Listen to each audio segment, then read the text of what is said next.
Hello and welcome to the road to the G20. Now, the gathering in November this year of the big industrialized countries is a major opportunity for South Africa on many fronts, with our local economy and trade set to benefit the most. We'll also be taking a closer look at various sectors that will hopefully benefit from the gathering. Today, though, I'll be chatting to the British High Commissioner Antony Phillipson about our trade with the UK, along with new geopolitical pressures. Markets have been in a tailspin lately, and there are many unanswered questions when it comes to tariffs and also international trade as well. This follows announcements of tariffs by US President Donald Trump. Let's take a look at this story and how it's impacting on the G20 and the course of negotiations. Well, several G20 nations have been discussing the latest tariffs announced by President Trump.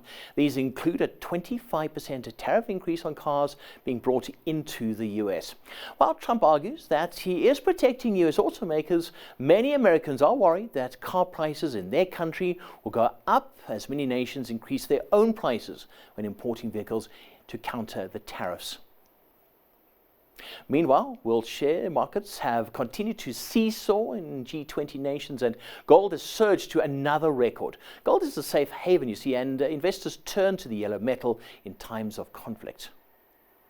The price has shot up into new record territory. Trump says the tariffs will essentially cover all countries, stoking worries that a global trade war could lead to a recession. It had been hoped that the tariffs would not be as severe, but this is not the case. And as a result, G20 members have been consulting each other about alternate trade to the United States, with the international trade and tariffs look set to dominate the next few weeks.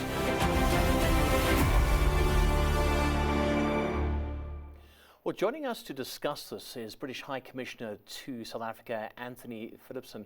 Anthony, good to have you with us. Welcome. Thank you very much. It's a pleasure to be here. Looking at trade with South Africa, that's the big thing. I mean, South Africa and the UK have enjoyed this close relationship for many, many years. I would be thinking you'd like to grow on this and make it bigger and bigger.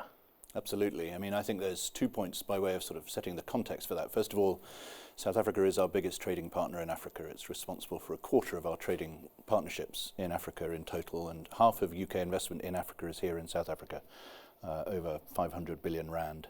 And I think that reflects the depth and the history of the economic relationship. But then I think the second thing, the really important thing, is that since the GNU took over here in South Africa in the middle of last year, and since the Labour government took over in the UK also in the middle of last year, we have two governments who have made absolutely clear that their top priority, and therefore the top priority for people like me working to represent the UK in a country like South Africa, is about growth.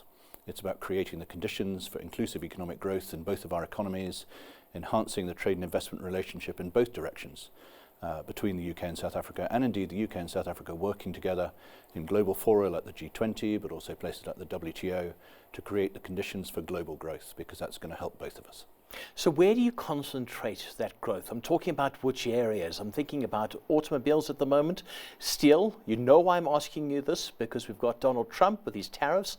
Are you looking at this and going, you know what, this is an opportunity? Because in any sort of crisis, there's an opportunity, and it could be for the UK.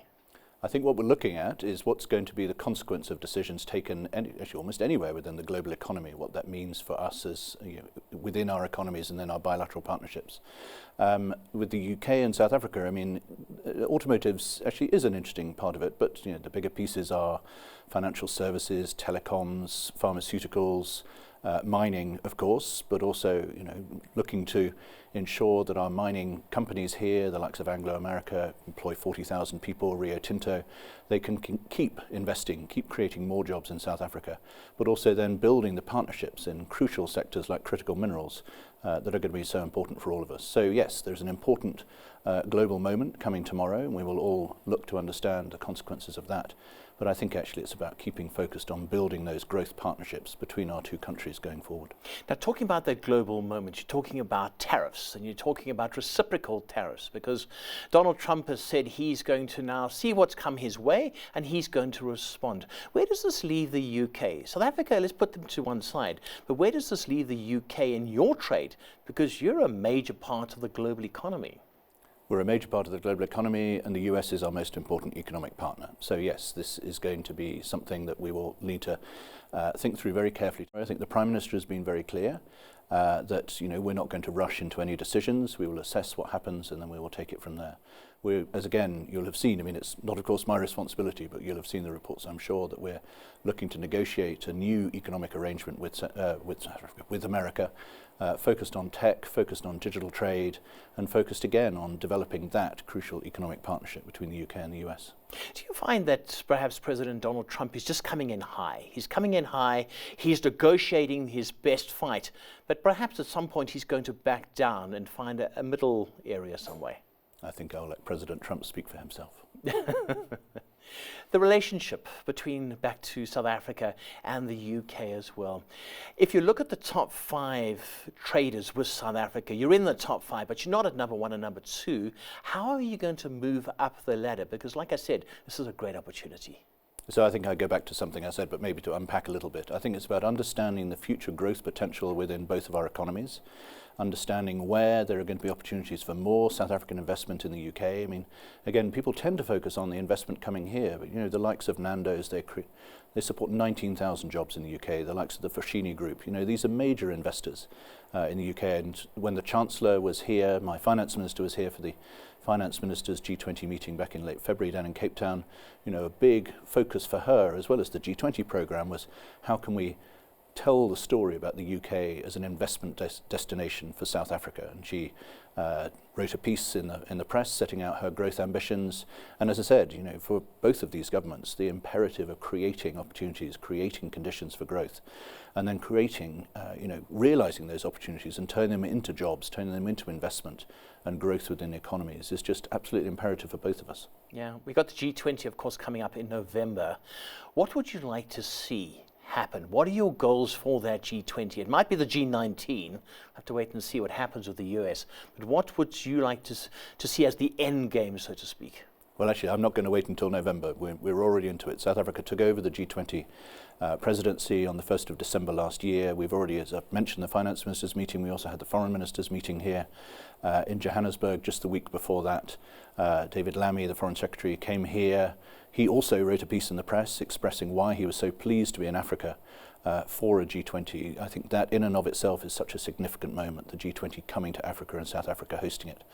But we will run through the year. There'll be tracks focusing on education, on energy transitions, on development, on trade and investment, and that will all then culminate with the Leaders' Summit in November, which I think is going to be just an incredibly important moment. It will round off South Africa's G20, but I know, because we've spoken to them about this, that South Africa is also looking to use their presidency not only to develop their themes of solidarity, equality and sustainability, but to really land the fact that the G20 has to start delivering more for Africa, more for the developing world, through things like climate finance, debt sustainability, etc. And we are 100% committed to working with South Africa on that agenda up to and then through the Leaders' Summit.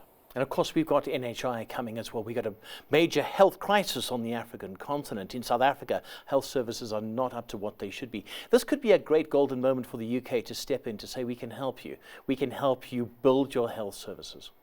So again, we're actually already there. When President Ramaphosa made his state visit to London in November 2022, one of the agreements that we signed, there were I think 8 or 9 agreements that we signed, but one of them was a new MOU on health partnerships.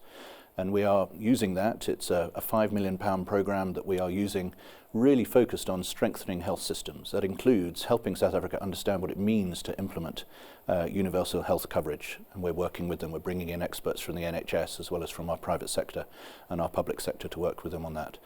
Just a few weeks ago, I was in Cape Town. We were signing a new partnership between the Centre for Epidemic Response and Innovation and the Sanger Institute in Cambridge, looking at genomic surveillance, building on the incredible expertise that there is here in South Africa around the surveillance, spotting future pandemics, making sure that we are more prepared for future pandemics. So I think if you put all that together, that is a comprehensive health partnership that again will help the people of South Africa as its government rolls out a more resilient, more robust health system. But it also will help us. This is why we work with South Africa on the issues I've mentioned. Also, we're now co-funding with them what's called the replenishment, the 8th replenishment of the Global Fund over the next year or so.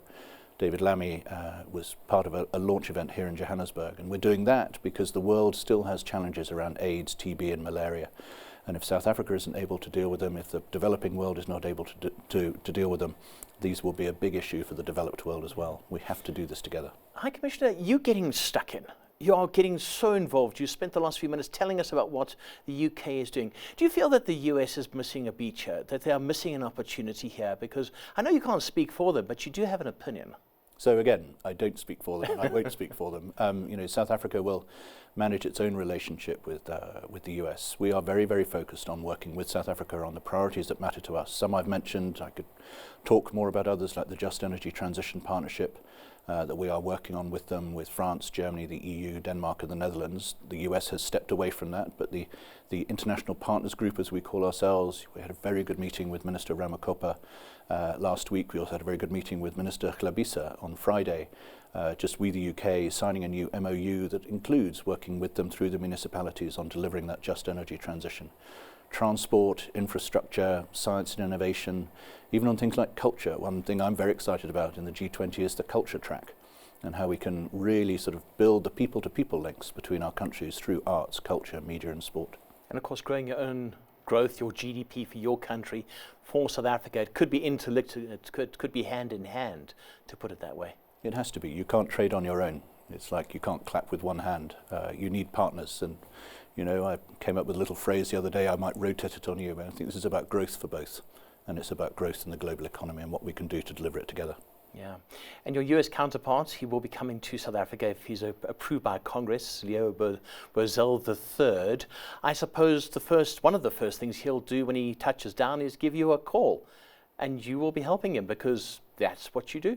Well, I hope so. We're also neighbours in Pretoria, forgive me. But, we have always worked very closely with the American Embassy here. We're working very closely with them now ahead of the arrival of their new ambassador, whenever that might be. As the Prime Minister said, the US is one of our most important relationships, both bilaterally, but also working with them in the other countries where we have important diplomatic partnerships like South Africa. Yeah. Does it change from Democrat to Republican, make it difficult? Because you're dealing with one person and now you're dealing with another. I think that's the democratic process. We had a big shift in the UK with a changeover from a Conservative government to a Labour government last year. I think the key thing is for us to be focused on what is it we're trying to do, the partnerships, the relationships we're trying to build between our country and the countries where we're posted to, and that's what we are totally focused on here. That was British High Commissioner Antony Phillipson. Thank you so much for joining us. I do appreciate you taking the time to come and chat to us today. Thank you. Thank you very much indeed. We'll continue to bring you the ambassadors and the delegates involved in the road to the G20. We have sent a request to the American Embassy to talk to the new ambassador, Leo Brazil III, once he arrives in our country. This has been subject to his confirmation, of course, by Congress. But for now, that brings us to the end of the first episode. But if you'd like to re-watch this discussion, you can find that on our YouTube channel. And be sure to follow us also on X, TikTok and LinkedIn to stay up to date with all our content. So from me, Ray White, and the rest of the team, it's goodbye for now.